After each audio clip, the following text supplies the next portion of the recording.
गद्दार हैं ये आरएसएस वाले और ये बीजेपी वाले, ये सब मिलके देश को लूटने आए। वो कहते हैं ना कि मोदी का कोई नहीं है, आगे पीछे कोई नहीं, किसके लिए लूटेगा। तो भाई साहब गब्बर सिंह के भी कोई नहीं था। जी न्यूज के चैनल के बाहर पकौड़ा तलना रोजगार है, तो मोदी जी तो ये कह देंगे कि जी न्यूज के चैनल के बाहर बैठकर भीख मांगना भी रोजगार है। उनके लिए तो ये भी कहना नामुमकिन नहीं है, आसान है ये भी। उनके लिए मोदी है तो मुमकिन है। हवाई चप्पल वाला कहाँ हवाई जहाज में घूम रहा है भाई? ये तो हमको तो दिखाओ। यहाँ सब इतनी महंगाई है, इतनी बेरोजगारी है, इतना लूट मचा रखा है। भाई साहब भ्रष्टाचार के नाम पे ये सत्ता में आए थे। ने तो ये भी बोला था नाले से गैस निकालो, पकौड़े तलो, गैस निकाल के। हमारे क्षेत्र में एक व्यक्ति ने इस बात को सीरियस ले लिया, वो नाले में गैस निकालने गया, भाई साहब वो डूब के मर गया। उसकी मौत का कौन जिम्मेदार है? प्रधानमंत्री मोदी जिम्मेदार है। मैं भी ठाकुर हूँ, ठाकुर राम प्रताप सिंह चौहान, आगरा उत्तर प्रदेश का रहने वाला हूँ मैं। और वो नकली ठाकुर है, वो सत्ता के लिए मर रहे हैं और मैं जनता के लिए मर रहा हूँ। तो कहता है उपद्रवियों को ठिकाने लगा दूंगा, और क्या कहते हैं मार्च में अप्रैल में सर्दियां आ जाएंगी, ये आ जाएगी, ठंडा कर दूंगा, शिमला वाला ठंडा कर दूंगा। और उसको ये नहीं पता, वो करके रोया था संसद में खड़ा होके, तब भी शिमला वाली ठंडक यूपी में थी। मोदी जी विदेश में जाते हैं तो देश का विकास के लिए जाते हैं, देश के विकास के लिए नहीं जाते। मोदी जी विदेशों में जाते हैं तो अडानी के विकास के लिए जाते हैं। वहाँ जिस देश में मोदी जी जाएंगे उसी देश से अडानी को आते ही कॉन्ट्रैक्ट मिल जाएगा। मैं फिर कह रहा हूँ पूरे दावे से और पूरे जिम्मेदारी से कह रहा हूँ कि 2024 का चुनाव है, देश बहुत बड़े अनहोनी के लिए तैयार रहे। देश बहुत बड़े अनहोनी के लिए तैयार रहे। मैं बहुत बड़ी बात पूरी रिस्पॉन्सिबिलिटी से कह रहा हूँ। ऐसा कह रहे हैं कि जैसे कोई घटना घटने वाली बिल्कुल देश तैयार रहे। इन्होंने हमारे 40 जवान शहीद किए और एक शब्द इन्होंने निकाला नहीं। ये फर्जी राष्ट्रवादी हैं, ये गद्दार हैं, ये आरएसएस वाले और ये बीजेपी वाले, ये सब मिलके देश को लूटने आए हैं। हमारी बहन बैठी है, हमारे किसान बैठे थे, हमारे जवानों को मारा, हमारे किसानों को मारा। अब हमारी बहनों का नंबर है, किसी को छोड़ा है क्या? वही सावरकर जिसने देशपिता महात्मा गांधी की हत्या में पूरा योगदान दिया था गोडसे का, ये उनको मानने वाले हैं। ये वही आरएसएस है जो अंग्रेजों के टाइम में आधा चड्डा पहन करके उनकी गुलामी करा करती थी, उनके घुटने चाटा करती थी।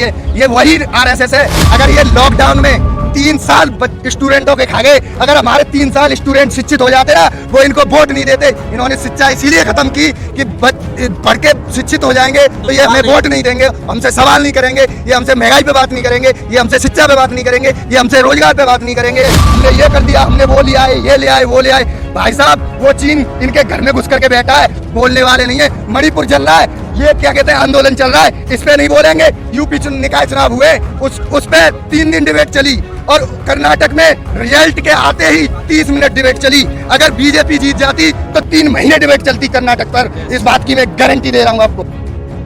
हवाई चप्पल वाला कहाँ हवाई जहाज में घूम रहा है भाई? ये तो हमको तो दिखाओ। यहाँ सब इतनी महंगाई है, इतनी बेरोजगारी है, इतना लूट मचा रखा है। भाई साहब भ्रष्टाचार के नाम पे ये सत्ता में आए थे, लेकिन नोटबंदी इतना बड़ा भ्रष्टाचार किया इन्होंने। अभी तक पीएम केयर फंड का पैसा सार्वजनिक नहीं किया है इन्होंने कि कितना पैसा हमने दिया था। पैसा उसमें हमने 650 रुपये डाले थे उसमें। उस समय मेरे पास उतने थे, मैंने पीएम केयर में उतने डाले थे। मैंने कहा देश के योगदान में 650 रुपये ही सही, मैं दूंगा जरूर। अभी आपने सवाल किया था कि मोदी जी विदेश में जाते हैं तो देश का विकास के लिए जाते हैं। देश के विकास के लिए नहीं जाते मोदी जी विदेशों में जाते हैं तो अडानी के विकास के लिए जाते हैं। वहाँ जिस देश में मोदी जी जाएंगे उसी देश से अडानी को आते ही कॉन्ट्रैक्ट मिल जाएगा।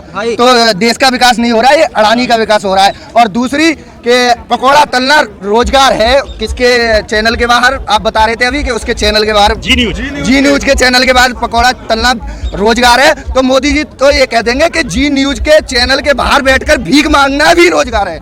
उनके लिए तो ये भी कहना नामुमकिन नहीं है, आसान है ये भी। उनके लिए मोदी है तो मुमकिन है, ये बात भी कहना उनके लिए ज्यादा बड़ी बात नहीं है।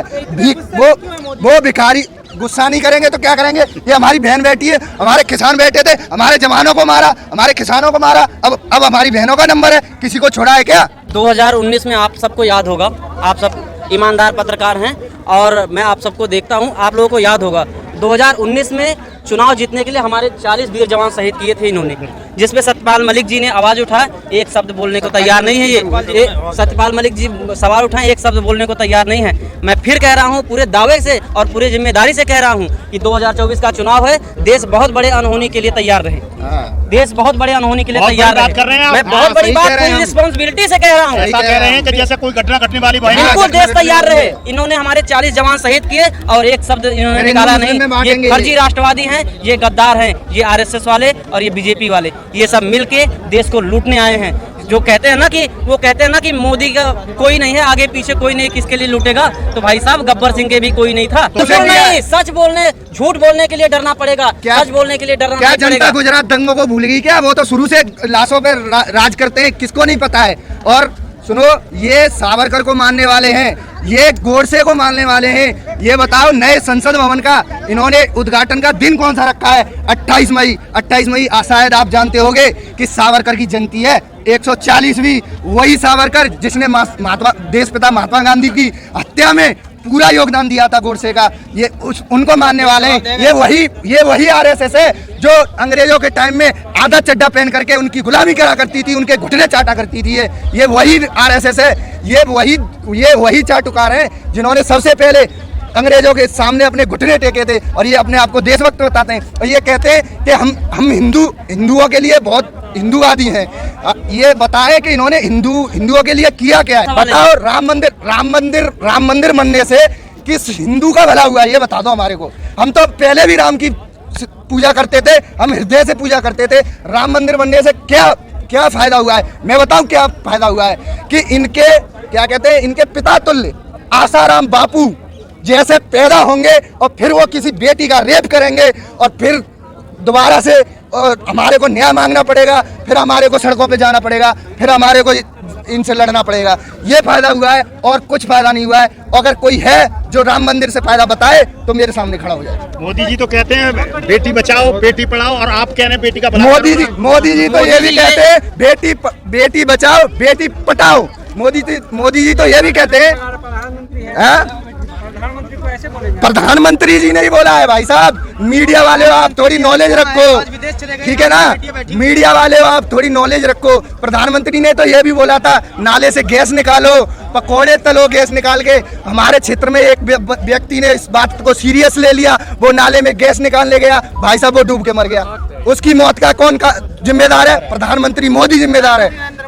कौन जिम्मेदार है? 50 साल शासन करेंगे अमित शाह बोलते हैं। भाई साहब मेरी बात सुनो। अगर ये लॉकडाउन में 3 साल स्टूडेंटों के खा गए, अगर हमारे 3 साल स्टूडेंट शिक्षित हो जाते ना, वो इनको वोट नहीं देते। इन्होंने शिक्षा इसीलिए खत्म की कि पढ़ के शिक्षित हो जाएंगे तो ये हमें वोट नहीं देंगे, हमसे सवाल नहीं करेंगे, ये हमसे महंगाई पे बात नहीं करेंगे, ये हमसे शिक्षा पे बात नहीं करेंगे, ये हमसे रोजगार पे बात नहीं करेंगे, ये हमसे किसानों की बात नहीं करेंगे, ये हमसे MSP पे बात नहीं करेंगे, ये हमसे किसी भी बात पे बात नहीं करेंगे।